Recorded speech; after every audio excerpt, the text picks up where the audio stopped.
Meet Scaredy Ann. She's a Tim Burton inspired Dolly with a Lolli. Welcome to All Night DIY. I'm Monica. Thanks for joining me. Today I'm joining my friend Annie of Crafting with Indie Annie Jones, as well as loads of other talented creators for the Beetlejuice Beetlejuice collaboration. Anything and everything Tim Burton inspired is a go. So if you're into that, you're in for a treat. Right, so I'm making Scaredy Ann, the Dolly with the Lolli. Let's get into it. I'm going to start with the 2.4 inch foam ball and a 2.8 inch foam ball. I got these from Dollar Tree. We're going to use some Model Magic, a dowel, a skewer, and some toothpicks, and that's going to get us started. Right, so I'm going to start out by cutting my larger foam ball in half. I'm using my hot wire tool to do this. It melts right through that foam like butter. If you do a lot of work with styrofoam, I highly recommend this tool. Comes in really handy. A serrated knife works as well. This isn't as messy though. It does get crazy hot, so you really do have to pay attention and be careful when handling it.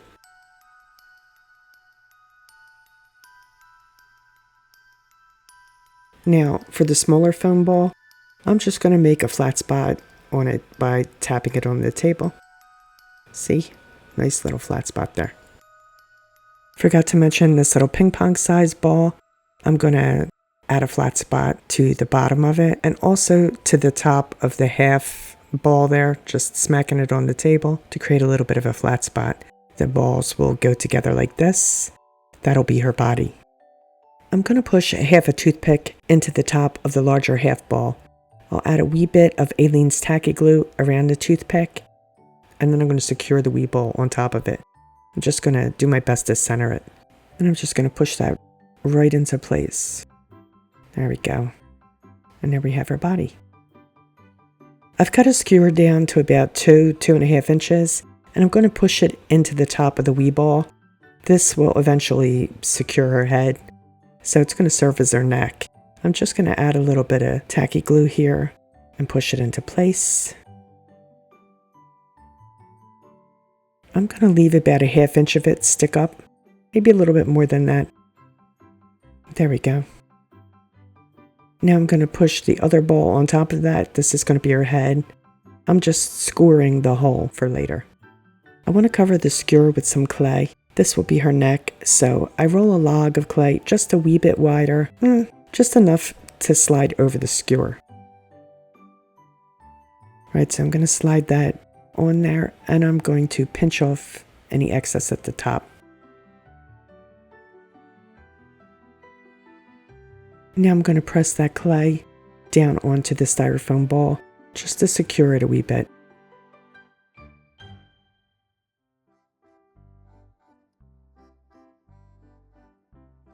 So now I roll a slightly thicker cane of clay. I'm going to use this to fill the gap between the wee ball and the half ball, because I kind of want it to be bell-shaped. I don't really want there to be very much definition between the two balls. You feel me? So I'm just pushing this in with my fingers, and I'm actually going to do this a second time because this wasn't really thick enough to do the job.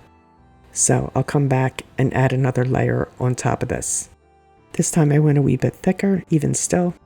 And again, I'm just using my fingers. I'm going to push that clay into the gap there and kind of meld it with the two styrofoam balls. Now this doesn't have to be perfect, just somewhat smooth, because it's going to get covered anyway with more clay.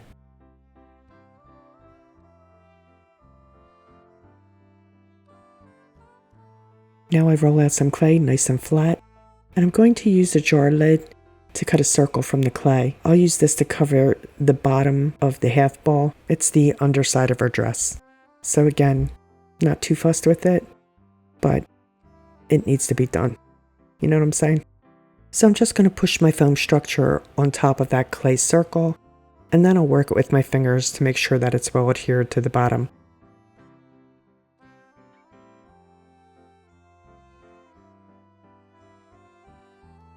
Okay, now I'm going to take a big old handful of clay and roll that nice and thin to cover her body.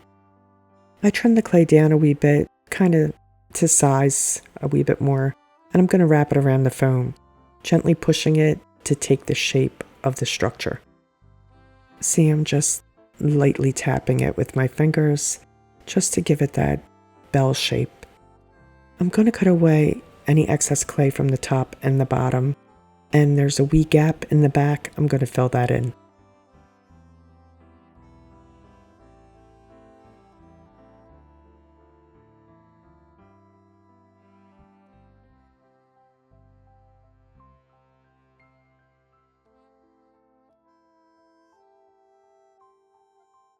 So now I'm going to pinch that clay around the skewer at the top and just work it with my fingers until it's completely covered and closed. I'm going to kind of meld it with the clay that's on the skewer. I'll flatten more clay, this time to cover the ball that we're going to use for her head. So I trimmed it down, and now I'm just going to roll it around the ball and make sure that the entire ball is covered. And again, if I have any open spots, I'll just fill that in with spare clay. And I'm going to roll the ball on the table to smooth it as best I can. So now I'm going to make a little heart shape for her lips. So I rolled out a teeny tiny little clay ball, and I'm going to slightly flatten it with my finger, and I'll shape it into a heart. I just pinch the end there to give it the pointy part of the heart, and I'll come in here and just do a little divot, nice and easy. Doesn't have to be perfect, just kind of heart shaped. All right, I think that looks pretty good. We'll go with that. But before I add that, I want to make her hair. So we're going to put this aside for now. I'm going to temporarily put her head on her body. This is just so I can add her hair. I'm going to remove the head later on, but this is the easiest way to get the hair on. So I'm not really pushing it all the way down, just enough so that it's secure, like that. To create her hair, I'm going to roll out a lot of thin logs of clay, and I'm going to add them individually. I'm going to start with her bangs or fringe around her face, and then I'll fill in the rest of the hair after that. So I'll go around the rest of her head after I get her face framed. You feel me? You know what I mean, right? I'm not going to make you suffer through every strand of hair, but just so you get an idea of what I'm doing here, just kind of pushing it into place. This actually didn't take as long as you might think, but it takes a wee bit of time. I like to start with the fringe because I just find it's easier to work at the position of all her hair, where it should go, what her face is going to look like. You know what I mean? So I get the proportions right.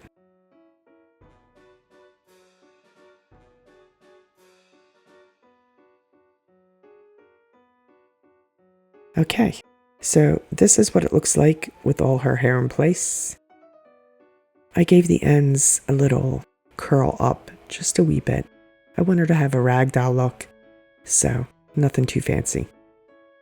To form her arms, once again I rolled a log of clay and I cut it in half.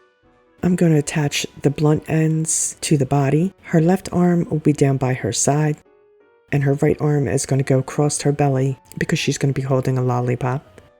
So I'm just going to press that into place, and then we'll get the right arm on there and press that into place.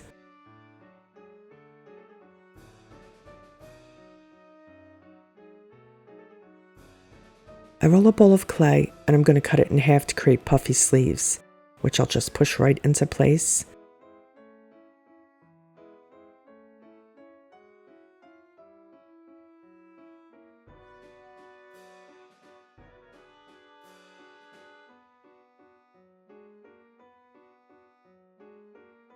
Once I get the sleeves on, I'll remove her head. I'm going to pop her head off here. I want to put the sleeves on first before I take her head off, just to make sure that they're not interrupting her hair, if that makes any sense. So I'm just going to push those right at the very top of her shoulder. And then what I'm going to do is roll over the seams of the clay with a clay tool to incorporate the sleeves with the rest of the clay on her body. I'm going to poke a hole in her hand, the one that's going to be holding the lollipop stick. I'm just using a toothpick for this. I almost forgot to do it. Okay, now I'm going to use a drop of tacky glue to affix her lips. See, this is why I wanted her hair in place first, just so I have an idea where her lips should go. And she's got these sweet little heart lips. Mwah. I roll a wee tiny ball for her nose, and I'm going to use a tiny drop of Aleene's tacky glue to attach the nose just above her lips. To create her legs, I cut my dowel into 2 4-inch lengths, and to make her DM boots, I rolled a log of clay, cut it to size, about 2 inches tall. I gently push the dowel into the center, and I'm going to roll it into shape. It's got a marshmallow on a stick vibe. To create the toe of her boot, I rolled a ball and I flattened half of it with my finger, and I'm going to push the dowel piece onto it so that the clay from the ball sticks to the clay on the dowel, onto the marshmallow shape. You know what I'm saying? Excellent instructions here, right? Once I get it on there, I'll shape it a bit, and I'm going to roll over the seam with a tool to incorporate it. You know, paintbrush handle, clay tool handle, just something to make sure that the 2 seams are well stuck together. Right, so once I get that done, I'm going to set all the pieces aside to dry overnight. So these have sat for about, 10 hours or so. They're well dried and ready for paint. I added a wee touch of drizzle gray paint to some white to create her skin tone. So I'm going to give her face and her arms and her legs 2 coats of this white gray mixture.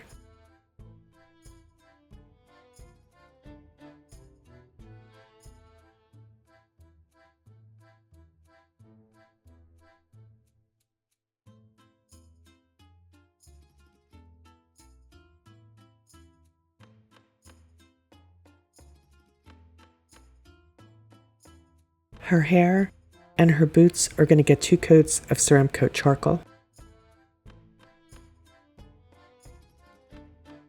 And we're going to give her dress 2 coats of Hippo Gray.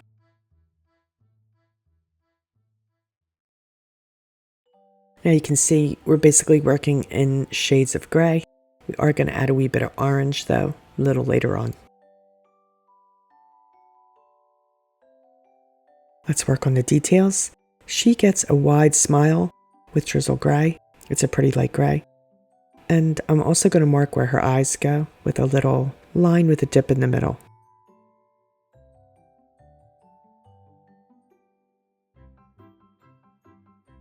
While that dries, let's add some details to her dress and boots. Some stripes here. Let's make a little X for shoelaces on her boot.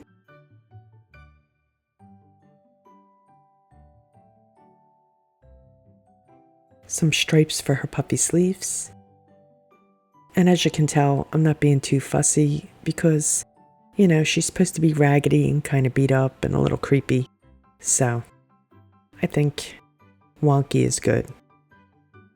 We'll dot the first layer of her eyes with drizzle. There we go. That'll serve as like an outline around her eyes. And now, let's add a check pattern to the hem of her dress.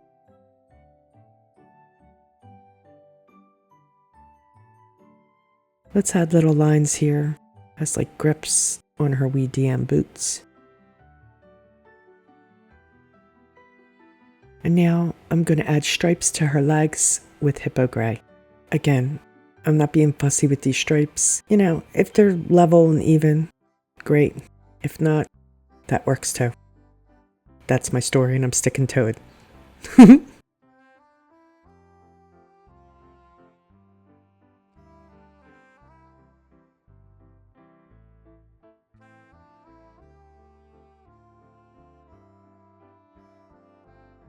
Now let's dot the whites of her eyes, leaving that border of drizzle gray around them. So I'm just going right in the center there. There we go. Once that dries, I'll dot her iris with charcoal. And now here comes the color. I'm going to add some orange to her lips. This is Bittersweet Orange by Ceramcoat, and I'm just dry brushing until I get the depth of color I want. And we're going to dot her cheeks on with that orange as well. Let's bring that orange to the rest of her. I'm going to add some orange stripes to her legs. They're flanking that stripe on her leg there. And she'll get orange stripes on her dress as well. Just a couple quick stripes there. And I'm going to go right down the center of the gray stripes on her sleeves and the center of the checks along her hem. To bring a quirky whimsy to her face, I'm going to give her one eye a droopy lid. So I'm just going to fill in a portion of it with drizzle gray. Just that top half there. She'll get some la la lashes with charcoal and a couple of stitches for her grin.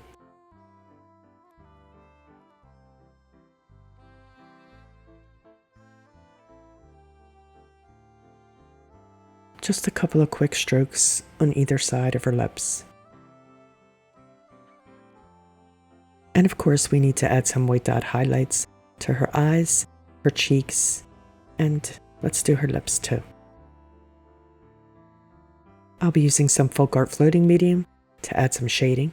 I prep my brush with the medium by dipping it into the clear gel here. I'm going to get a healthy coat on there, and then I'm going to side load by scooping up some of the drizzle gray onto the corner of my brush.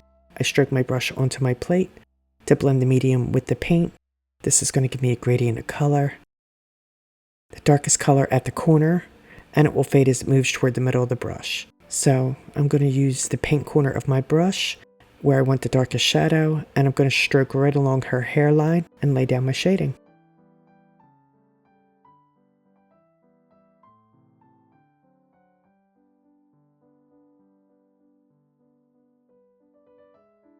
I'm going to shade around her features, and I'll shade her arms as well. I'm shading right where her arm meets her body and where the sleeve meets the arm, because this is where there would be a shadow.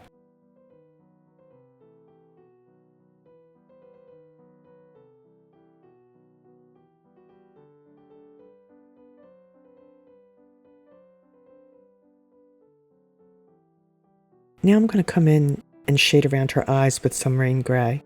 I want to give her a darkened look to that area. And let's add some around her nose. And now I'm going to shade right around her dress with charcoal. Again, around her arms, around where the seam meets the checks, anywhere where I think it needs it. You know what I'm saying? I just kind of eyeball it. I shade her boots with black, particularly in the crease of the toe. That'll add a little depth there.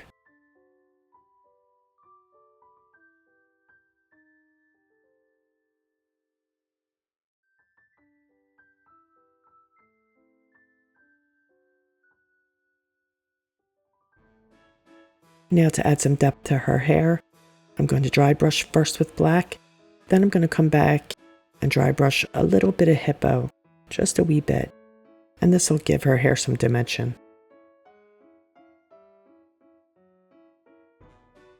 I feel she needs to be a little more grungy, so I'm going to come in and dry brush just lightly all over her dress and her legs, and this is with charcoal. And what I'm going to do next is I'm going to use that same dirty brush, and I'm going to dip it in rain gray, I think, and dry brush a little bit on her face, ever so slightly on her skin, her arms, and a wee bit on her face.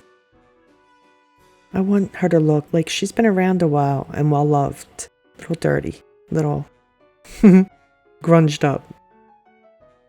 To make a stand for her, I painted a wood circle with 2 coats of charcoal, and now I'm going to add some stripes. I load my brush with drizzle gray, and then I side loaded it with rain gray.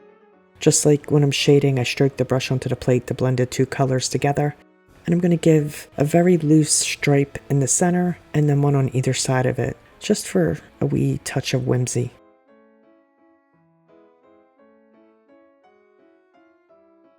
Now before I assemble her, I'll pounce a top coat of Decor multi-purpose sealer onto all the bits and bobs.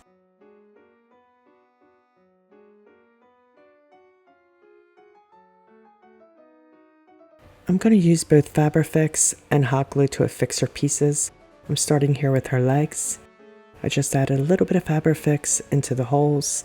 I'll pop her legs into place. Oh yeah, I painted Scaredy Ann on the base. I didn't realize that the camera wasn't on. Sorry about that.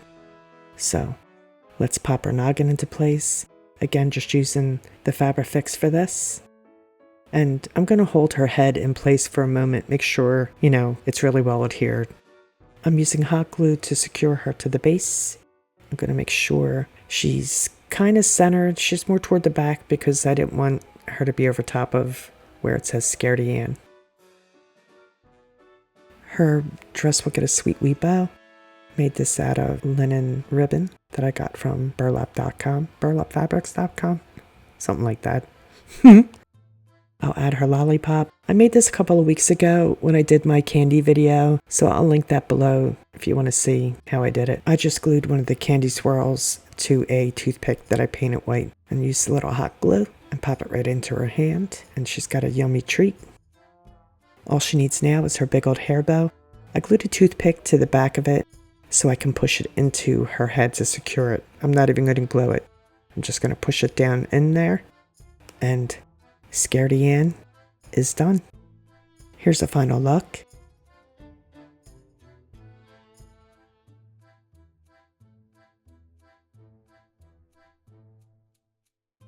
I'm digging her cute yet slightly creepy punk vibe. Let me know what you think. Thank you, Annie, for bringing us all together for this fun Tim Burton inspired playlist. Please be sure to check out her channel as well as the playlist for more fabulous projects. Links will be in the description box, along with a list of my supplies. Please like, share, comment, and subscribe, and all that good stuff.